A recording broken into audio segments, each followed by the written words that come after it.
Plant చూసారు కదా, దీని వచ్చి మనం లక్కీ బ్యాంబో అంటారు. ఇంకొకటి మనకి ఏంటంటే ఇది కంప్లీట్ గా ఇండోర్ ఇంకా ఎయిర్ ప్యూరిఫైయింగ్ ప్లాంట్. ఇది కూడా మనకి ఫెంగ్ షూయి ప్లాంట్ అనమాట. ఫెంగ్ షూయి అంటే మనకి లక్కీ కైండ్ ఆఫ్ ప్లాంట్. మనకి ఎక్కువ మనం గిఫ్టింగ్ పర్పస్ కానివ్వండి, మనం టేబుల్ టాప్ అలా చాలా ఈజీగా పెట్టేసుకోవచ్చు అనమాట. దీనికి మళ్ళీ చాలా రూట్స్ ఉంటాయి అండ్ కంప్లీట్ గా దీన్ని మనం వాటర్ లోనే గ్రో చేసుకోవాలి.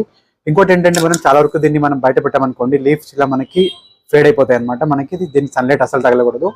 కంప్లీట్ గా ఇండోర్ వస్తుంది. ఇంకా మనకి మంచి ఫెంగ్ షూయి కాబట్టి మనం ఏదైనా ఒకేషన్ ఉన్నా కూడా, మీకు ఎనీ కైండ్ ఆఫ్ ఫంక్షన్స్ అలా ఉన్నా కూడా ఈ ప్లాంట్ మనం చాలా ఈజీగా గిఫ్ట్ చేయొచ్చు అనమాట. అండ్ దీన్ని వచ్చేసి 3 లేయర్ లక్కీ బ్యాంబో అంటారు. ఇది మనకి 3 లేయర్ ఉంటుంది కంప్లీట్ గా మనకి. అండ్ దీన్ని ఓన్లీ మనం మినరల్ వాటర్ మాత్రమే వేయాలి. అండ్ దట్టు మనకి 15 days కోసం అలాగా వాటర్ చేంజ్ చేస్తూ ఉంటే ప్లాంట్ గ్రో అయ్యి మనకి లీవ్స్ మనకి ఇలా చాలా గ్రీన్ గా ఉంటాయి అనమాట. అండ్ దీని కాస్ట్ వచ్చేసి మన దగ్గర 250 రూపీస్ ఉంటుంది. ఓన్లీ మనకి ప్లాంట్ కాస్ట్ 250 రూపీస్ ఉంటుంది అనమాట. గ్లాస్ మనకి సపరేట్ గా పర్చేస్ చేయాలి. 3 లేయర్ బ్యాంబో అంటారు. అండ్ దీని కాస్ట్ వచ్చేసి 250 రూపీస్ ఉంటుంది మన దగ్గర. I hope you like this video and thank you so much for watching SSC Plant File. Do subscribe for